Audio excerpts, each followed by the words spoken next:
Right. So, you know how everyone has that one person they look up to, like their absolute North Star? For me, in the art world, that was Julian Croft. Capital J, capital C. The man was basically a living legend. His work, it just hit different. Raw, brutally honest, technically brilliant. His whole thing was about discipline, uncompromising vision, never ever selling out your artistic soul. He gave talks, wrote essays. Integrity is the only currency. That was his big line. Corny? Maybe, but coming from him, it felt like gospel. And somehow, after years of basically worshipping from afar, sending applications into the void, I got picked for his mentorship program. Me! Little old me who still sometimes mixes up burnt sienna with burnt umber when I'm flustered. It was insane, like winning the lottery and getting adopted by Da Vinci all at once. His studio. Man, it was exactly like you'd picture. Huge, warehousey thing. Skylights, controlled chaos. Canvases everywhere, the smell of turpentine and potential, but also weirdly minimalist in places. He was intense, focused, didn't waste words. His critiques could flay you alive, but they were always right. He pushed me harder than anyone ever had, and I was soaking it all up, trying to absorb even a tiny fraction of his genius. I was convinced this was it. This was how I'd finally become a real artist. Okay, so fast forward a few months. I'm deep in the zone working on this piece he'd really been challenging me on. He needed some specific pigment he only used like once a decade, Prussian blue, but a vintage batch he swore was different. Sent me to rummage in this old dusty flat file cabinet in the back corner. Hadn't been opened in years probably. Said something like, should be bottom drawer, labelled obscurities.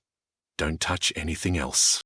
Right, so I'm digging through these old tubes of paint, crumbling labels, feels like an archaeological dig, and my hand brushes against this thin, leather-bound portfolio tucked way in the back behind some rolled-up canvases. It wasn't labelled obscurities. It wasn't labelled anything. Curiosity, you know? Probably shouldn't have. But I pulled it out. It felt old. Inside weren't paints, they were sketches, charcoal and ink, and they were stunning. Really raw, powerful stuff, but familiar. Unsettlingly familiar. My stomach did this weird flip-flop thing. I kept turning the pages faster and faster, and then I saw it. A nearly perfect, detailed sketch.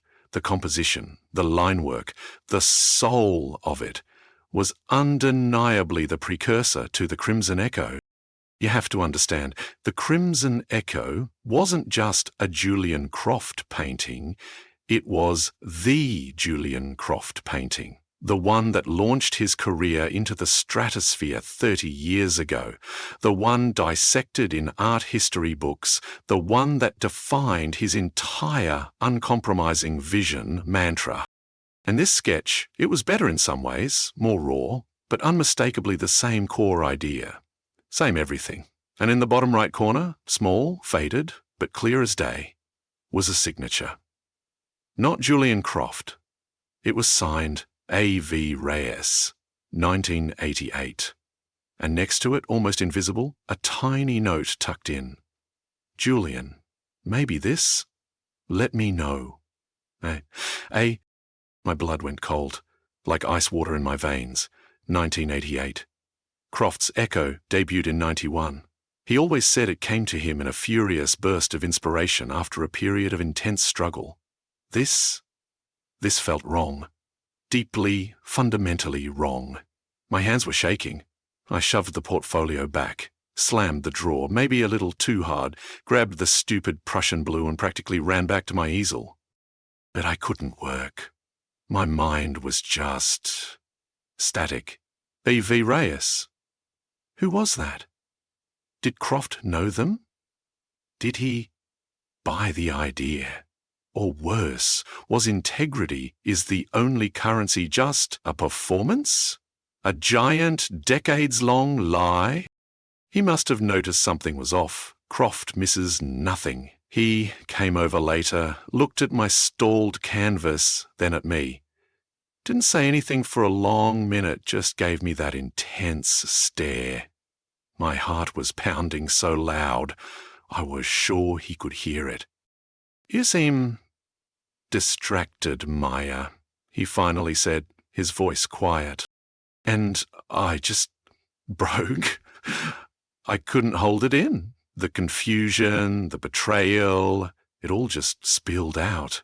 I didn't accuse him directly, not at first. I just stammered something about the portfolio, the sketches, A.V. Reyes, the Crimson Echo.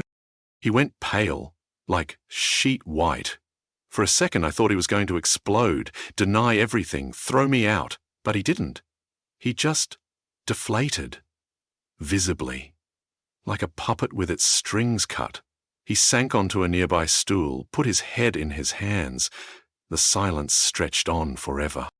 Then he started talking, quietly at first, then with this raw, ragged honesty I'd never heard from him. It wasn't a furious burst of inspiration. A.V. Reyes, Anya Reyes, was another struggling artist back then, a friend, maybe more than a friend. It was kinda unclear. She was brilliant, he said, but fragile, unsure. She showed him the sketches, looking for validation, and he saw his chance. He was ambitious, desperate. He convinced himself he could do it better, give it the platform it deserved. He tweaked it, painted the Crimson Echo. Anya. She disappeared shortly after. He never knew if she saw it or what happened to her. Maybe she gave up art, maybe something worse. He never looked for her, couldn't face it. He said that painting, that lie, became both his launchpad and his prison. Everything after, all the success, the accolades, the integrity, persona, it was all built on that stolen foundation. He had to become this perfect, uncompromising icon because he knew he wasn't. He had to preach originality because he knew his defining moment wasn't original.